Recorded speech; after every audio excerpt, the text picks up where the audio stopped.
Hello, my name is Sean Nation, and I'm with Black Lightning Media. Today I'll be talking about the Maxx.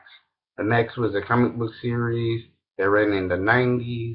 I don't know how long, but it was a comic book series, ran under Image Production, Image, so whatever you want to call it, and ended up on MTV for a 13 run series. And it sucks. It really does. The female lead is feminist, but in my opinion, for the wrong reasons. Spoiler alert! Spoiler alerts. The female lead, um, she gets beaten, mugged, and then raped. You don't see that, but they Maxx tells you, in his monologue, that's what happened. And when he does that, she tells him, so it was my fault. That was my fault. And she says, I should feel guilty for it. And I'm like, and then she says, the reason why I help people is so people will stop complaining about, oh, I got raped or I got mugged or I got beaten. And I'm just sitting there like, oh, we're not going to do this. We are not going to do this. And for those that actually seen the show, you may have taken it one way, but to me, I saw it in a different way. Again, you've seen it one way, and I've seen it another way. If you've seen the show, then constructively comment and give your opinion on how it was approached. With that being said, she talks about how she's a feminist, and more along she's not really a feminist, in my opinion. She's just a woman who just pretty much bottles up her feelings, just what you are. And the ironic part about it is she's a social worker, freelance social worker. And the only person she helps is Sarah, which I hate. So we're going to talk about her now. And Sarah is pretty much a girl who lost her father because he offed himself. He had a bad day, so he killed everybody. He killed everybody in his office and then offed himself. Like, okay, but she goes overboard talking about, I'm a writer, so writers have to do all this stuff because they're so inspired. And then also, because and she said, my mother left me when my father died, but she's still here with me, just physically, but not really there. And when you meet the mom's a hippie, so yeah, it's like okay, cool. And then Sarah says, Julia, the lead character, the one that's a feminist, and her mom always get into this debate. And I'm sitting there like, why do you, why is Julia actually, entertaining this? If you're a social worker, you would actually be more of an adult and actually say this is pointless. And then you have Maxx. Maxx is pretty much a guy who he really needs to go to a hospital. I have no way of saying that. And for those who have not watched the show, I'm going to spoil it for you. I'm sorry. Um, if you want to watch the show, it's on YouTube.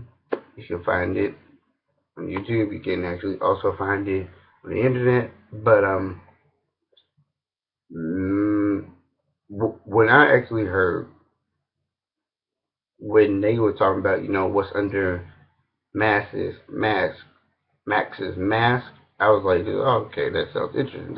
They were building up to it, and then when it actually happens, it's a total letdown. What I mean by total letdown, I mean he's pretty much a gardener,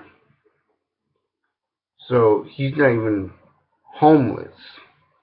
Now, you could actually say that, he was fantasizing again, so we don't know if he's really homeless or he's actually a gardener.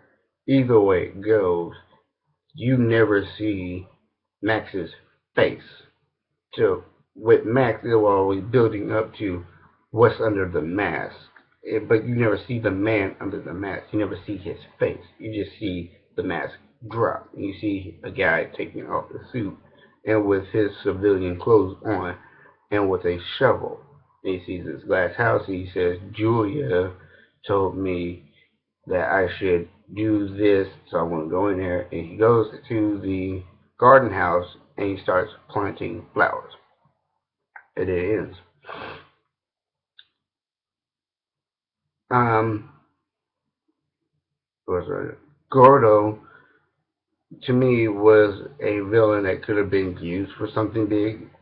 And what I mean by big means in because the way they set it up is there's two worlds. There's Pangea, his fictional world, and then there's reality. And in Pangea, Gordo is a magician. He does magic. He has all these creatures, both in reality and in Pangea. And then also in reality, he's a serial rapist slash serial murderer. Yeah. He spouts off expositions to the main characters.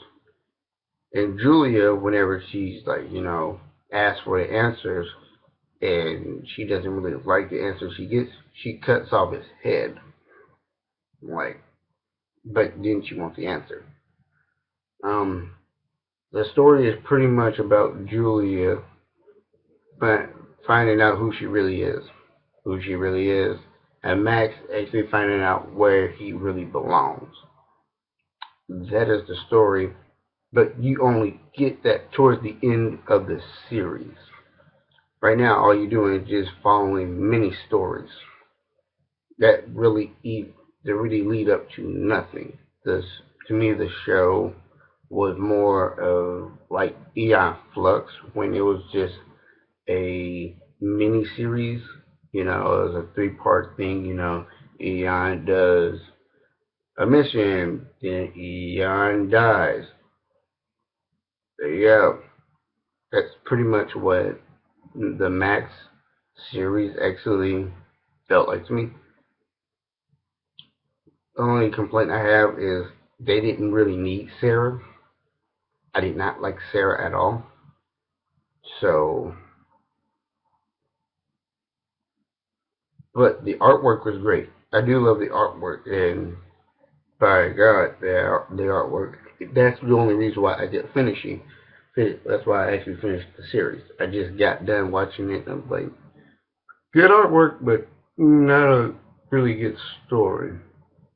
Not a really good story.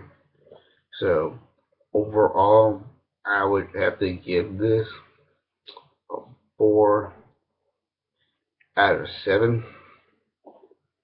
Um, this is something that you could just pretty much watch whenever you get bored.